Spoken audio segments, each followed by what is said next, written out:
아무튼 장승과 김서방 얘기.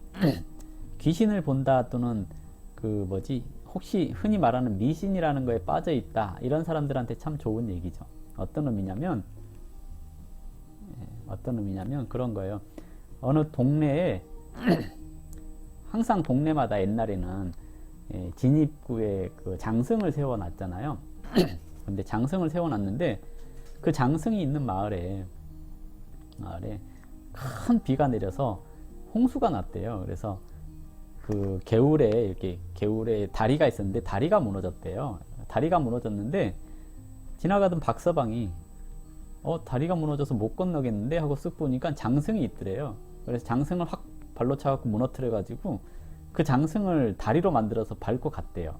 그래서 그 장승이 되게 열받잖아요. 그래서 사람들이 막 자기 마을을 수호하는 존재라고 막 잔치도 벌여주고 막 명절 때마다 이렇게 상도 차려놓고 해서 대접받던 장승인데 되게 열받아 가지고 그 대빵 장승한테 가갖고 하소연을 한 거예요. 아, 저놈의 박서방이 나를 부러뜨려 가지고 저기 다리로 썼다고 저놈한테 벌을 좀 내려달라고 그랬더니 대장 장승이 그런 말을 한 거예요.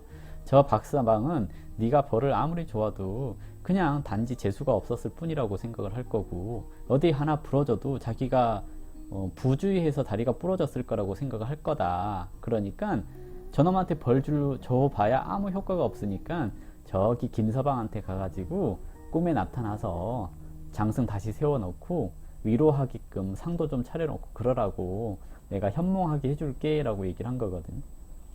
결론은 믿는 사람한테 가서 귀신이 믿는 사람한테 가서 장난을 해야지 귀신이 있다고 믿는 거고 신도 자기 믿는 사람한테 가서 하소연을 해야 잔치상이라도 받고 제사상이라도 받을 수 있다라는 의미거든요.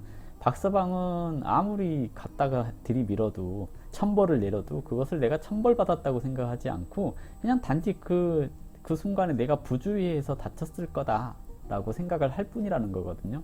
그러니까 결론은 믿은 만큼 보인다라는 얘기거든요. 내가 귀신이 있다고 믿으면 귀신이 있다고 믿고 살다 보면 조금 흉가 같은 데를 지나가다가 으스스한 느낌이 들어서 싹 봤는데 바람에 하얀 천이 날려요. 그것을 귀신이라고 판단을 하면 그 순간 그 하얀 천에 귀신의 형태가 이렇게 딱 부여가 돼서 귀신으로서 작동을 한다는 얘기거든요. 형상론 그래요. 형상론. 그래서 느낌의 형태가 부여되는 것을 귀신 그러는데 귀는 규칙성이 없이 규칙성이 움직이고 신은 규칙성이 있이 움직인다라고 얘기를 하는 거거든요. 그래서 형상이라고 하는 귀신의 형상은 각자가 어떤 모습으로 보이냐가 달라요. 내가 생각하고 있는 내 무의식에 있는 가장 공포스러운 모습이 덧입혀지는 거거든요. 그래서 공포영화 많이 본 사람이 귀신을 만났을 때 더 많이 무서워할 수가 있습니다. 귀신이 로또 1등 번호를 가르쳐주면 상처를 주겠다고요? 귀신이 1등 번호를 알 수 있을까요? 우리 조상님도 몰라가지고 안 가르쳐주고 있는데 우리 조상님이 알고 있었으면 진작 가르쳐주러 왔을 거예요. 근데 모르니까 안 가르쳐주지.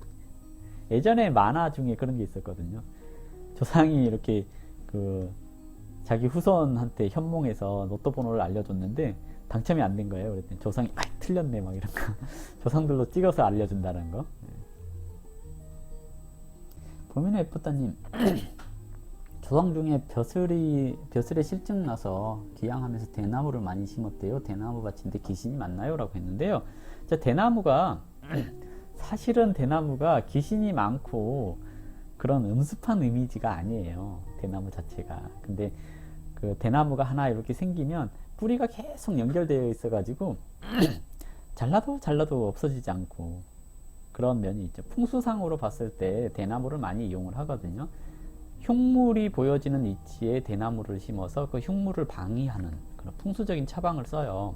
바람은 소통되고 흉물은 보이지 않고 이런 형태로. 그래서 안 좋은 방위에 이 대나무를 주로 심거든요.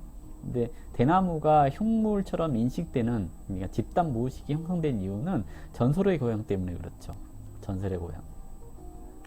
전설의 고향에 주로 나오는 게 대나무거든요. 왜냐면 바람이 불면 되게 이렇게 바람 소리가 되게 많이 나는 게 대나무 숲이거든요.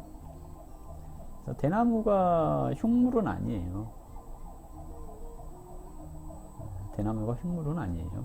그냥 그렇게 그 전설의 고향을 많이 봐서 그래요.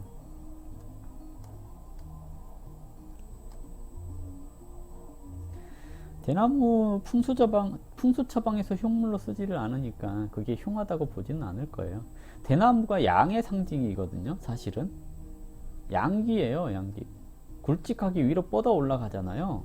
대나무는 양이에요. 근데 음의 상징으로 다들 알고 있더라고요.